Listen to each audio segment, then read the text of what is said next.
does the growers company buy Ford? Is there any particular reason for that? Yes, we do, because we depend on a good product, and Ford has been good to us in the past. We put a lot of miles on our vehicles, and they hold up for us, Joe. And that was a long time ago, Mark, but you're still buying Ford trucks from Alexander Ford. We sure do, and we get the same great service even today at Alexander Ford. Alexander Ford. We were here for you then, here for you now, and long into the future. A difference you can count on.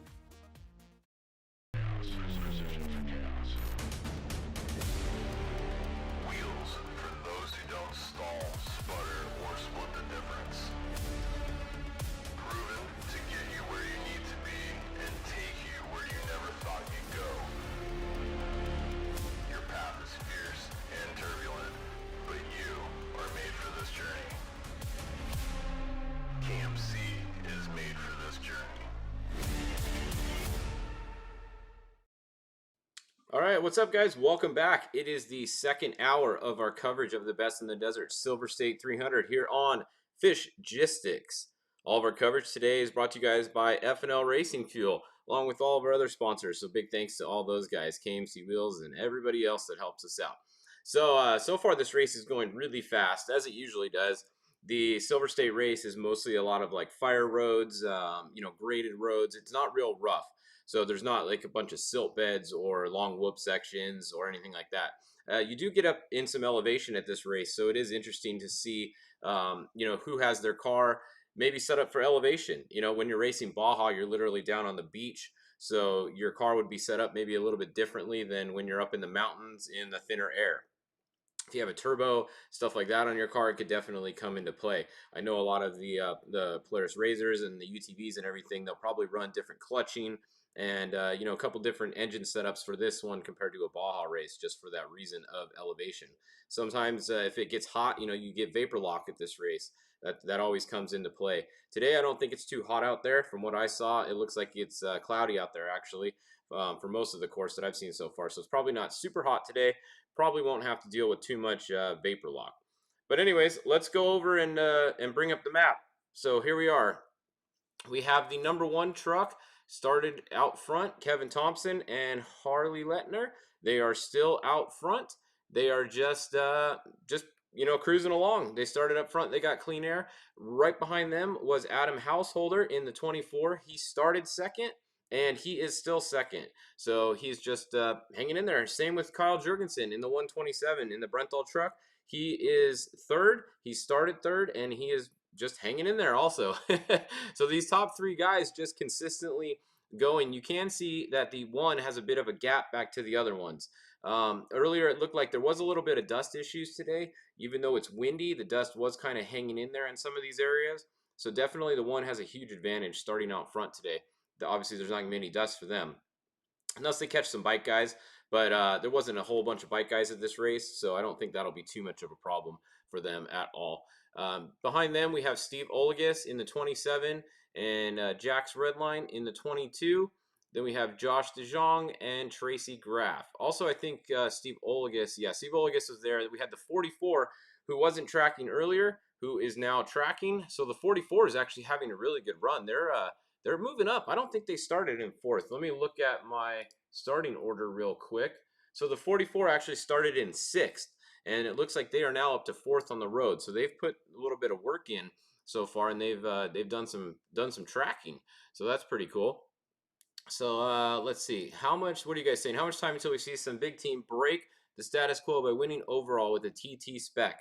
I don't know. I don't think at a race like this it's going to happen. It's just way too fast. The trophy truck specs do not have a 6100 class here. They do not have enough motor to do it at a race like this. It's just not possible, I don't think. You never say never, but I don't think it's possible to beat Harley Lettner and Kevin Thompson up front with their Joe Gibbs motor with clean air, unless they have a problem, of course. So you never know what's going to happen. So that's a look at those classes. Now, if we go back down, we can see the 6100 cars are actually the second group that's on course, and it is Ray Griffith who's in front in the 6153. Behind him, there is a Class 1 car who has been passed by the 6100 trucks because the Class 1 started in front of the 6100s. So 1501 Mike Fry is your leading Class 1. Look at this stack up right here. What's going on here? This is okay. Look at this. This is interesting. We have the 75 and the 97 both at 0 miles an hour right here. Now, I don't think that's actually a planned pit right there. So that is definitely that is not a pit. Something happened right here. This is not good. I wonder if they crashed into each other or somebody crashed. Something's going on right here with Kelly MacArthur and BJ Baldwin. They're both at 0 miles an hour right next to each other. So definitely something weird there. Also, if you guys saw our video, BJ actually got out of the truck at pit 1. So I don't know, maybe he had too much coffee and had to take a shit or something. You know, coffee does that to you, but his new sponsor, Black Rifle Coffee. But BJ did get out of the truck, and I believe it was Kyle Kraft, actually, who's in the truck. So something's going on with the 97 and the 75 right here. So that's definitely not good. Hopefully everybody's okay. See, somebody just says retrieval, medical working its way in. Okay, 75 has been there for a while. All right, so maybe the 97 just stopped to help the 75. I don't know. But it looks like the retrieval's on its way. So if anybody gets an update on what happened to them, please let us know. But that's definitely not good if you're a BJ Baldwin fan or a Kelly MacArthur fan. Now, there's more 6100 trucks here. So let's find the first one again and then work our way back. So we have Ray Griffith is in first. And then in second is Travis Williams in the 6177. And then next we have the 6150, Joseph Hurling. And then after that, we have the 6154 there. Actually, here, we just got a picture of, oh yeah, BJ Baldwin is rolled. So race mile 98. Let me see if I can get this picture. Brian Moore just sent me this picture. I can probably just, let me see if I can hold it, literally hold it to you guys. I don't know if you can see this. I'm not gonna be able to see it very well on my phone there. You can't see it very well. Let me see if I can send it over. It's pretty gnarly scene looking here. Hold on a second, guys. Let me see. So we have BJ Baldwin is on his side. The 97 is on its side. The Kelly MacArthur truck is down in the ravine. They're on their wheels. So that one's okay. Hold on, guys. I'm trying to get this. Let me get this picture sent over to you. Brian just sent it to me. Let's see if I can get it to come up on the screen here. I think I can. Hold on. Here we go. Almost there. All right. Let's see. What do we got here? All right. Bringing it over here. Now, let's try this. If we share the screen, I think maybe we can do this. There we go. All right, so look at this, guys. This is thanks to Brian B. Moore just sent us this photo, and it looks like this is race mile 98. So if we zoom in, look, we can see, okay, this is a good sign. See the two, driver and co-driver right here? And then someone is climbing out of BJ's truck right here. So BJ's truck is on its side, and then if we look up here, you can see the MacArthur truck is down in the weeds also. That definitely does not look like a fun spot, huh? Look at that course right there. Definitely tough. Now here we see, who's this? This looks like maybe the Graf truck or a 6100 truck. It's hard to tell. Another truck coming by on the course right there. So that's a look over at race mile, what did he say, 95 right now? Race mile 98. Live look in at race mile 98. BJ Baldwin is on his side. So that's what's going on there.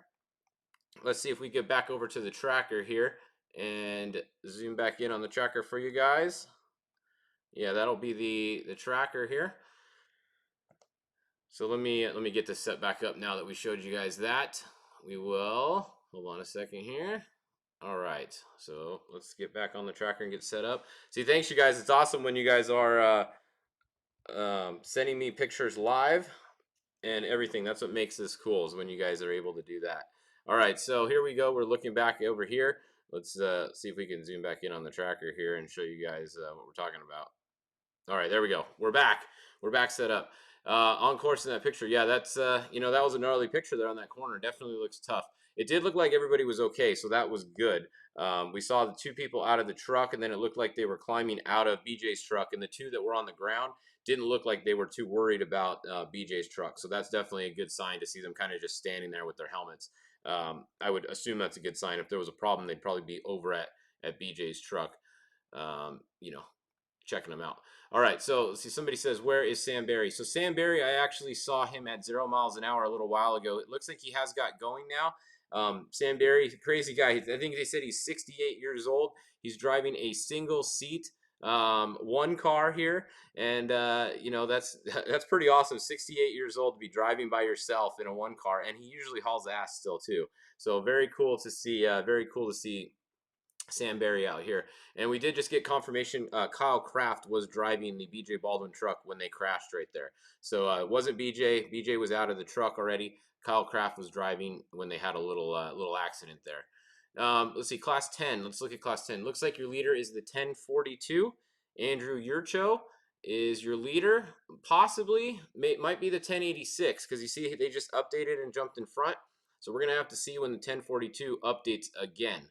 But that's a good, it's either the 1086 or the 1042. And then it's going to be the 1045, who hasn't updated in about 5 minutes. So they could actually be in front. So like I always tell you guys, and there they go, they just updated. You really have to look at this update time.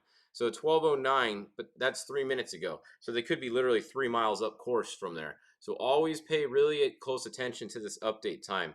If you see two that are really close together like that, 1210 and 1209, that's pretty close. That's a minute. So they're probably pretty close to that order. But then like this one, see 1211. So that one was 2 minutes in front. So really this other car that was back here could be right where this car is. They just didn't ping their update at the same time. So you really got to pay attention to that if you're trying to figure out the running order of these classes. Now let's turn on some, let's go look at some of our Polaris Razor classes, since we haven't looked at them much today. So let me turn on, hang on, we got to find them here. There's a lot of classes racing today. So where is it? UTV, let me see, hold on guys, trying to get it here. Where is the UTV? Oh, Pro, here we go. Okay, Turbo. UTV Turbo class. Let's go look at the UTV Turbo class and see who is leading that. Okay, somebody says Yurko, pronounced Yurko. I am horrible with names. I am horrible. So if I pronounce your name wrong, I'm sorry. I'm going to pronounce everybody's name wrong probably. So yeah, don't ask me to pronounce someone's name.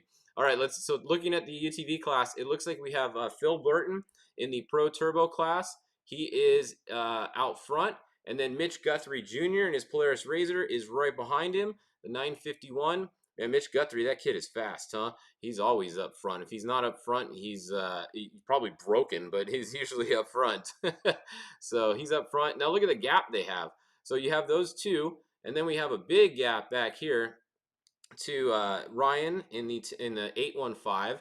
Behind him, we have Matt Burrows and Randy Romo. They keep bouncing around when they update there. So that's your top 5 or so in the Turbo class.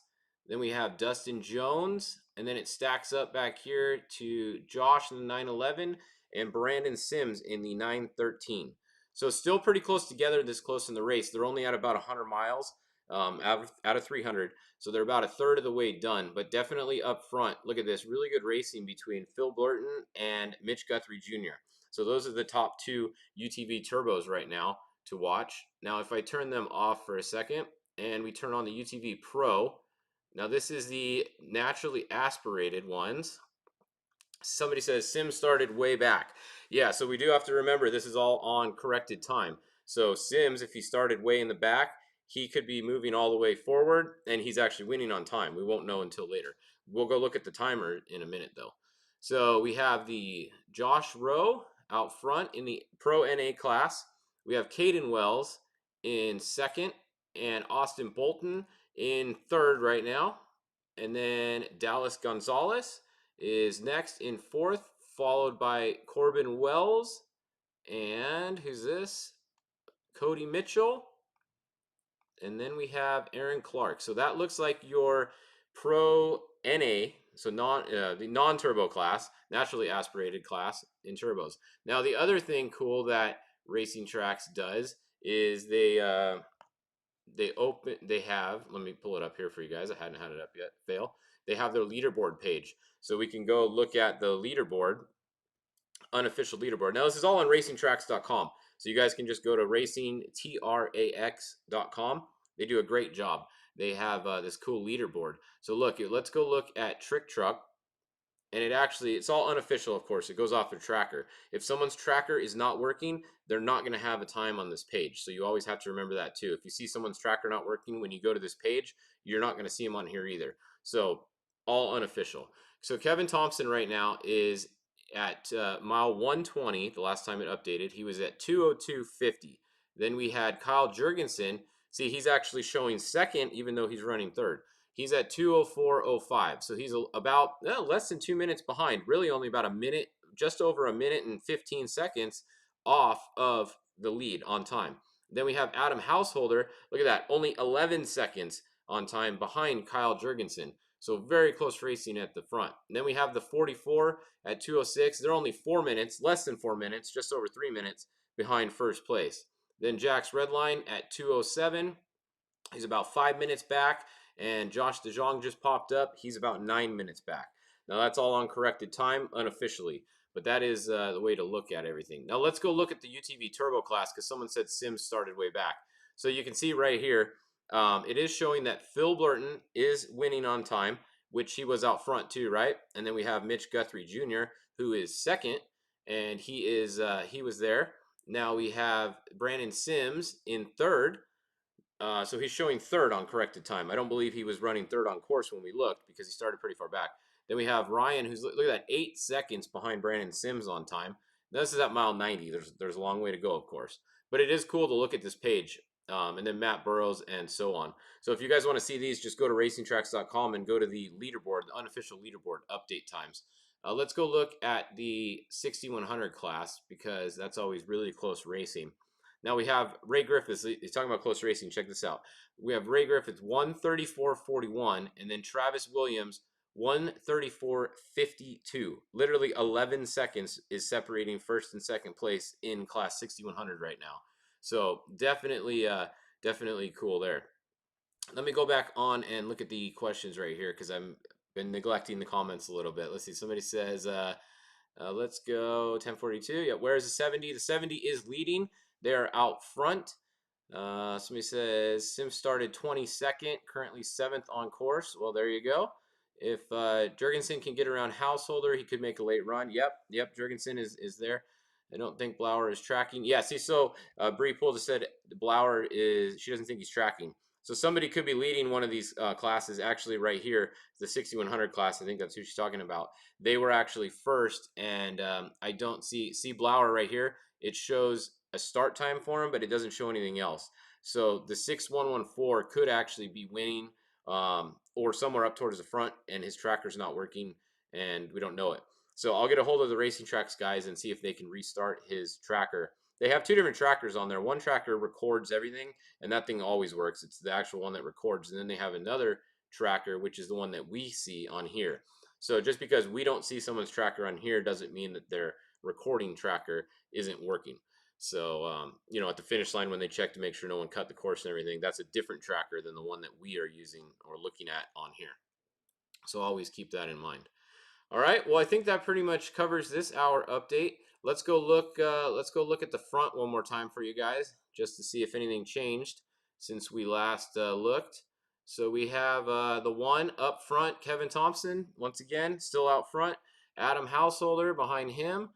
Then the 127, Kyle Jurgensen behind him. Now, see, that just updated 4 minutes ago. So that one hasn't actually updated yet. And Adam Householder's updated 2 minutes after that one. So he's actually probably closer than what this looks like right here because they're not updating at the same time. So the 127, okay, there we go. Look, 12:18 and 12:17. So that's a little bit closer, but even still, his updated a minute later. So he's going to be right here, right behind the 24. The 127 is going to be right on him there. UTV Unlimited. Oh, yeah, okay, we can go look at them. Sorry, I forgot there was another UTV class. The UTV Unlimited class. Let's see, where are they? UTV. I'm trying to find them on here. What are they called? I don't even see them on here. Oh, there they are towards the top. UTV Unlimited. All right. They're going to be our purple ones. So let's go look at the UTV Unlimiteds. We have Chris Blaze. Pretty cool. He's leading. He's first. Then we have the 2969 Cheyenne. Well, that's pretty cool. So we have Cheyenne second, and then we have the 2980. Paul Munoz Jr. is going to be in third, followed by the, well, see, now they just bounced around. So that's why I say you always got to watch these. The 2924. Then the Travis Zollinger, Terry Gibbs, Jim Beaver back there, Michael McFadden, and Eric Phillips. Let's go, just for fun, let's go look at the times on the UTV Unlimiteds and see who's actually winning. So Chris Blaze, oh man, look at this race. 1 second. Can you guys see that? Chris Blaze at mile 60 is winning by 1 second over Cheyenne in the 29.69. So very, very close in the UTV Unlimited class at mile 60. And then look at this, only about a minute back to third. So really, really close between the top three. And then we have Jim Beaver running fourth. He's about a minute, almost a minute and 5 seconds. What is it, a minute and 5 seconds back from the lead in fourth. So that's a look at your top of the UTV Unlimiteds there. So pretty close racing. I will keep an eye on them throughout the rest of the day. You know, all the Polaris Razors out there, we like to keep an eye on them specifically, but we always keep an eye on everybody anyways. So good to see Chris Blaze having a good run so far. Hopefully he can keep it up. And this is going to be some close racing if it's only 1 second apart right now. So what do you guys think? Is that about it? Thanks. Yep. All right. Well, we will be back at 1 o'clock with the next update. Until then, go over and check out Racing Track's site if you guys want to see all this stuff I'm showing you guys. The leaderboard's on there, which is what we have up right here, or you can go look at the tracking map. And until then, we will keep you guys posted. Thanks, guys. See you back at 1 o'clock. There's nothing wrong with looking good, but when riding is your passion, it's performance that matters. Like having the off-road's most advanced suspension.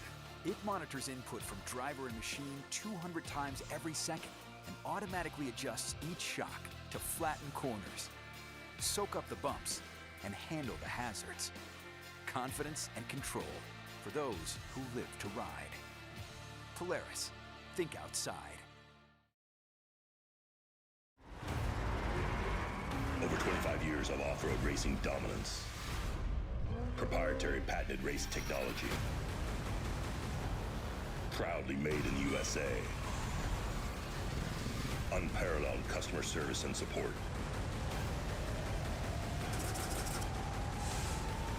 The choice of champions. King Shocks. The leader in off-road shock technology. When leading the pack, visibility is important. Perfect for any off-road application, the all-new rigid chase bar adds safety and functionality to any vehicle, combining running, brake, reverse, and turn signals into a 28-inch compact design. Choose from 25 pre-programmed effects with over 300,000 possible combinations. Built-in effects include strobe, scroll, and flash, fully customizable to any vehicle trigger.